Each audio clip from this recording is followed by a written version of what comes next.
That's finished 1-0 to Everton, and I've got to say that was more of the same. It was basically more of what we saw against Aston Villa, and it was much the same as what we saw against Olympiacos. The only difference is that Everton are just obviously not as good as the two teams. The fact of the matter is, we can't defend and we can't attack. And West Ham have got a big problem now, because it was something I thought maybe it was just Ollie Watkins that was going to be able to do it, which was run between our two central defenders and cause havoc. But you know what, Dominic Calvert-Lewin can do it. Actually, I think whoever came on for him as a substitute, actually, they can do it as well, which has given us major problems. Sorry, let me just find a little space where I can carry on talking about that absolute horror show of a game. We weren't bad for the first 20 minutes. I think it has to be that should have to be said. Aside from that, it was bad.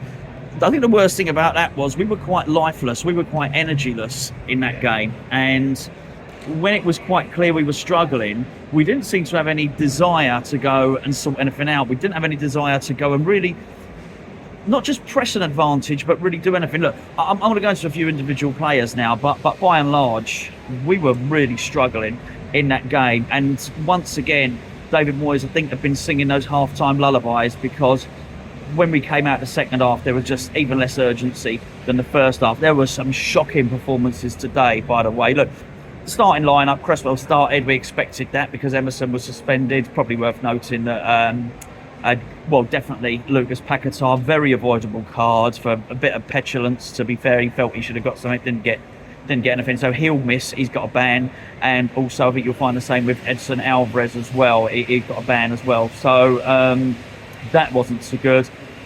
Cresswell came in for Emerson. We missed Emerson, but don't be fooled. We did not lose that game because Emerson wasn't playing. There was a collective melee to the whole proceedings, which probably gives us a far bigger problem than just our left back not playing. Look, Emerson will come back, and it still ain't going to sort out the problems that we've got there. It's amazing how things have turned, really.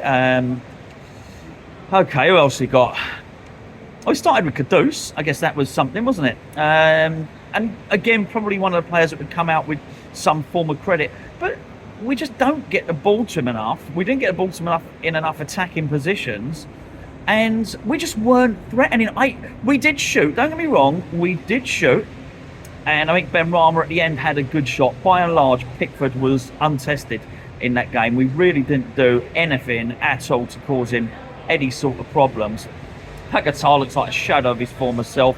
Got a bit better towards the end when we really needed something, but he was isolated on that left wing, completely and utterly isolated. He's wasted out there. He really is. The two centre-backs, it wasn't like they were individually shocking as a pairing. I thought they were really bad. Again, something else that's going to need to be sorted. Vladimir Coufal, his crossing was just awful. I thought he had an atrocious game, actually.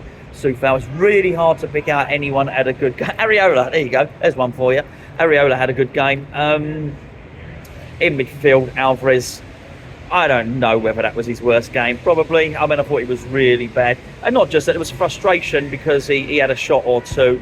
He's never, we didn't bring him in to be somebody that scores goals. I don't have a problem with that at all. But actually, his passing I thought was really, really bad. I thought actually it wasn't.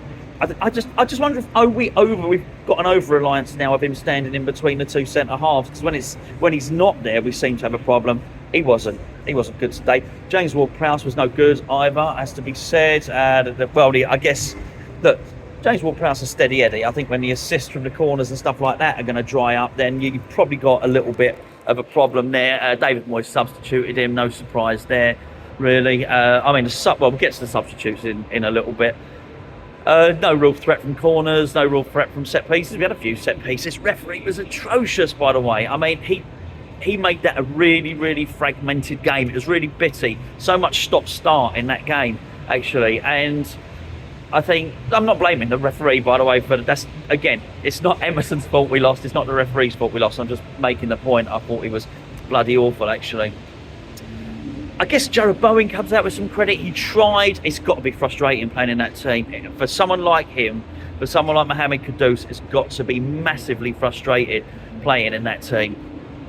Mikel Antonio. Well, what can I say? I actually do have a level of sympathy for Mikel Antonio, which might surprise you if you watch the channel regularly. He was calling for the ball so often. So often he had his arm in the air saying, "Give me the ball, let me do something," and it didn't come. And I know that's probably the same for every player and every striker. You know, don't get the ball every time you appeal for it or call for it. And you know that was the case on this occasion. But I mean, there was no service whatsoever for Antonio in this game at all. He was hooked as well. But I mean, by the end, David Moyes had every attacking player at his disposal that he possibly could. You know, Annie Deems came on for a late little cameo, but by that time he'd taken Paqueta off of the left. He's playing old Paqueta now. Paqueta's gone. He was earlier on in the season, and he was wasted on the left wing, as I mentioned earlier on in the video. He got him a little bit more central. He just basically, at the start, when Antonio went off, he played him as a striker. Didn't finish up there. But David Moyes was just desperate by this point. I wouldn't even call them tactics. I would just call it desperation of throwing a load of people forwards.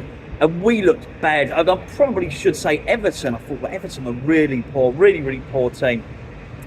And they probably did deserve to win. We certainly didn't deserve to win. Maybe it should have been a draw, maybe not.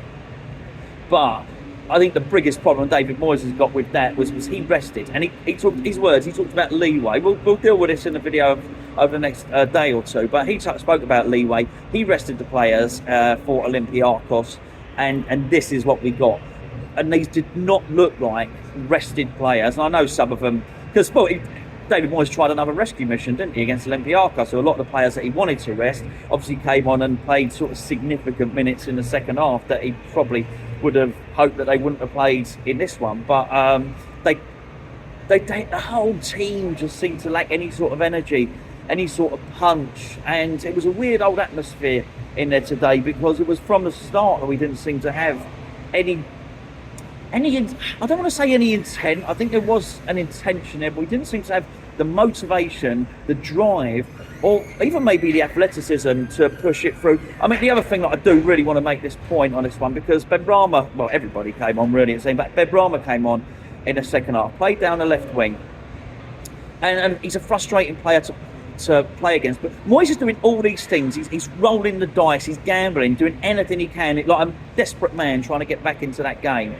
And I think the biggest problem with all that was, not at any point did he think to put a left footer on the left-hand side and a right footer on the right-hand side. So every time we got a little bit of territory, if you like, up the opposition's end of the pitch, the player had to check back to put it across him.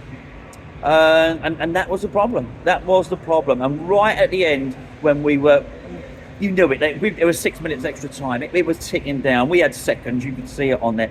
And the ball had to go in. It was our last chance. And do you know what? It just didn't. It was more of the same. And there was just no answer. Why David Moyes doesn't do that, for the life of me, I will never know. Everyone's on at the end. Souček was on. Danny Ings was on. You get the general idea. This was real. There's going to be massive inquests about this, I think, as far as West Ham are concerned, because you can't do that. You cannot rest players in Europe and put up a performance like that. You cannot spend 400 million and put up a performance like that. That was awful. And I'll tell you what, there's just another team that have rocked up here. Well, not just here, away, wherever. It's another team that actually transpires that they're better than us. And I'll tell you what, I think David Moyes got some problems on his hands now.